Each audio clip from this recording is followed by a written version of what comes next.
अस्सलाम वालेकुम। मोहम्मद अज़हर सिद्दीक़ अपने प्रोग्राम मैथ्स व्यूज़ के साथ हाज़िर है खिदमत है। 14 जून 2025 हफ्ते का दिन है और जून ख़त्म होने वाला है, अगला हफ्ता शुरू होने वाला है। 190 मिलियन पाउंड का केस के मुकर्रर की तो कोई लिस्ट नहीं आई, लेकिन 9 मई के केसेस मुकर्रर हो गए हैं। जस्टिस शहबाज रिजवी के डिवीज़न बेंच के सामने तफसील बात करेंगे। और नज़रबंदी का कानून जो चैलेंज किया हुआ था, जिस पर हुक्म इम्तनाई है, एक लार्जर बेंच तश्कील दे दिया और उसमें जजेस की तादाद है। मैं 7 जजेस का अक्सर आपके सामने जिक्र करता रहता हूँ। तनख्वाह में इजाफा एक मजाक, और इसराइल भुगत रहा है और इंशाअल्लाह भुगतेगा। इसराइल पर मज़ीद मिसाइल दाग दिए, जिसमें इसराइली जौहरी तहकीकी मरकज़ को निशाना बनाने का दावा किया गया।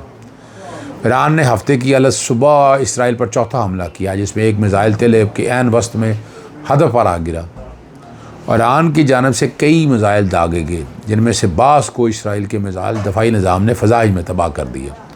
ईरान ने तकरीबन कहा जा रहा है 200 या उससे ज़ायद कह रहे हैं मिसाइल दागे हैं और इंतकामी कार्रवाइयों का याद। तेल ऐब और यरूशलेम में एयर रेड सायरन बजने और तेहरान में कई धमाकों की आवाज़ें सुनाई गई। ईरानी पासदारान इनकलाब के मुताबिक ईरान ने इसराइल के हमलों के बाद जवाबी कार्रवाई को ऑपरेशन वादा सादक 3 का नाम दिया है। ये सुन लें आप। और ईरान के कौमी मुताबिक सबीर के मुताबिक इसराइली हमलों में 78 ईरानी शहीद हलाक हुए, जिनमें आला फ़ौजी अफसरान भी शामिल हैं, जबकि 300 से ज़ायद अफराद ज़ख्मी हुए। अब गज़ा से हट के यहाँ भी कर रहे हैं और मुसलमान को भी आँखें नहीं खुली हैं। अक्सरियत आम शहरियों की है। बस ज़रा सी हिम्मत की बात होती है, उसको उनको नाको चने चबवाए जा सकते हैं। हम मुसलमान हैं, अल्लाह की रहमत भी शामिल होती है। इसराइली वज़ीर दिफ़ा ने ईरानी हमले को रेड लाइन क्रॉस करने के मुताबिक करार देते हुए कहा कि ईरान को इस जारजियत की भारी कीमत चुकाना पड़ेगी। और नेतन्याहू ने कहा है हिज़्बुल्लाह के सरबराह हसन नसरुल्लाह की हलाकत के बाद ईरान ने एटमी हथियार तैयार करना शुरू कर दिए थे, जिस पर इसराइल के पास ईरान पर हमला करने के सिवा कोई चारा न बचा था। हर हाल हमला काफ़ी संगीन हुआ है और इसराइल छुपाना चाह रहा है। नीम सरकारी तस्नीम खबर रसां एजेंसी ने रिपोर्ट किया है कि ईरान के दिफाई निज़ाम ने 2 इसराइली लॉकहीड मार्टिन F लड़ाका तैयारों के साथ बड़ी 35 बुलाइडरिंग तादाद में माइक्रो एरियल गाड़ियों को मार गिराया, जिसमें खातून इसराइली पायलट को भी गिरफ़्तार कर लिया गया।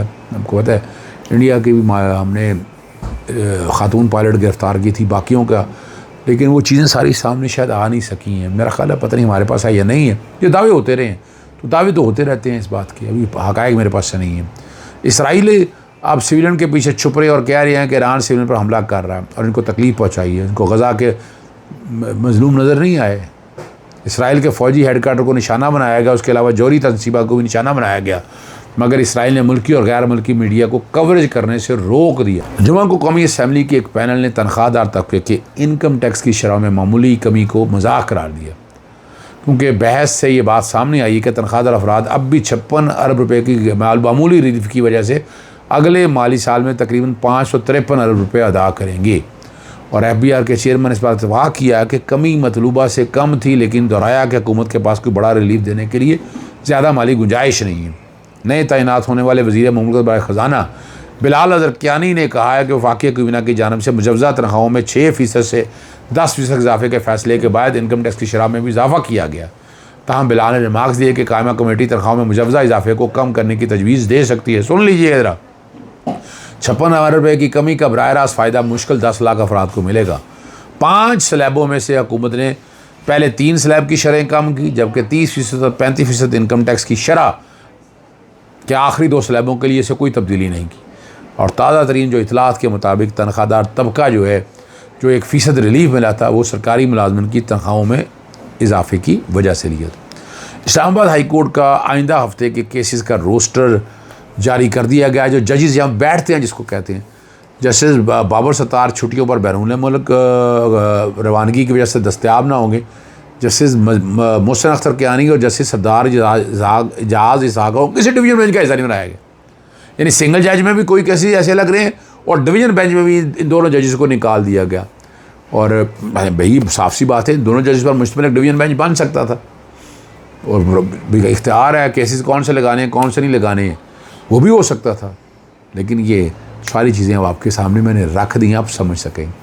इमरान खान को 9 मई के जलाओ के 8 मुकदमा में ज़मानतें समाअत के लिए मुकर्रर कर दी गई हैं।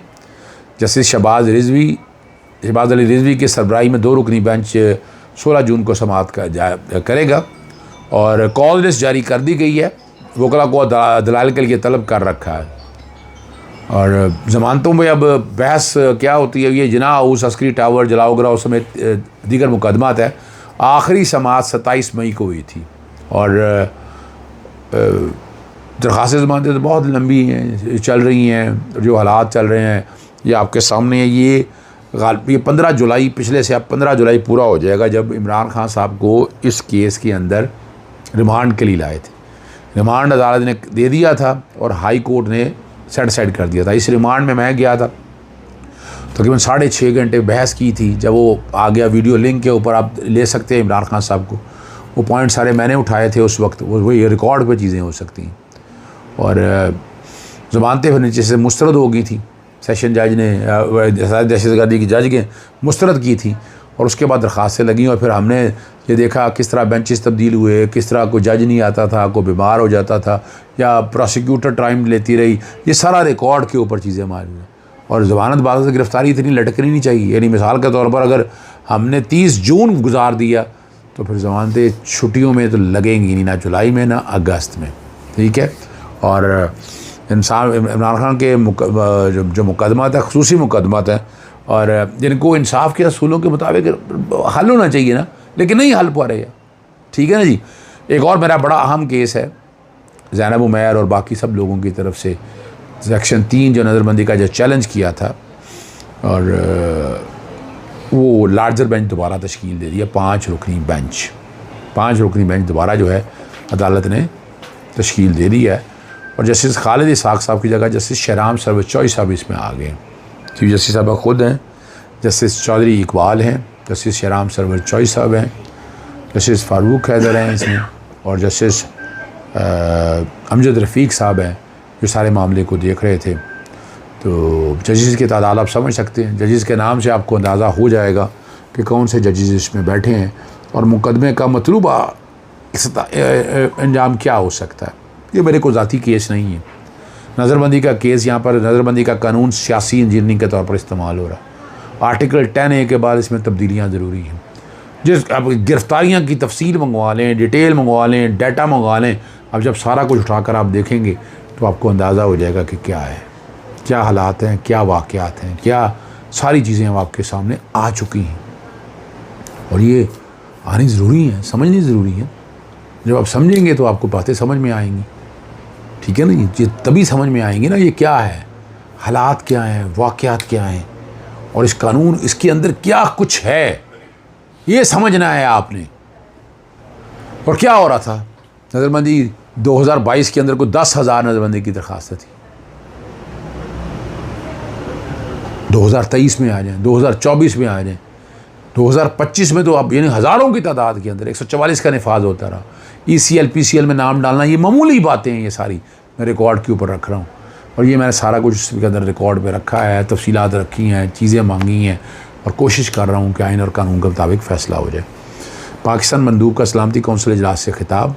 पाकिस्तान इसराइल की जानिब से इस्लामी जमहूरिया पर किए, ईरान पर हमले किए बिला जवाज़ गैरकानूनी हमले की शदीद मज़म्मत और ईरान बरादर अवाम के साथ मुकम्मल यकजहती का इजहार करता है। इस्लाही जाहिरियत ईरान की खुद मुख्तारी और इलाक़ाई सालमियत के खुल्लम खुला खिलाफवर्जी है जो अक़वाम मुत्तहिदा के चार्टर और बैनुल अक़वामी कानून के बुनियादी असूलों से सरीहन इनहराफ है। ईरान को अक़वाम मुत्तहिदा के चार्टर के आर्टिकल 51 के तहत अपने दिफा का मुकम्मल हक़ हासिल है। अब पाकिस्तान के इसराइली खैर ख्वाह भी सामने आ गए हैं और हालांकि उनको खैर ख्वाह नहीं बल्कि कुछ और ही कहा, जैसे आप बेहतर समझते हैं।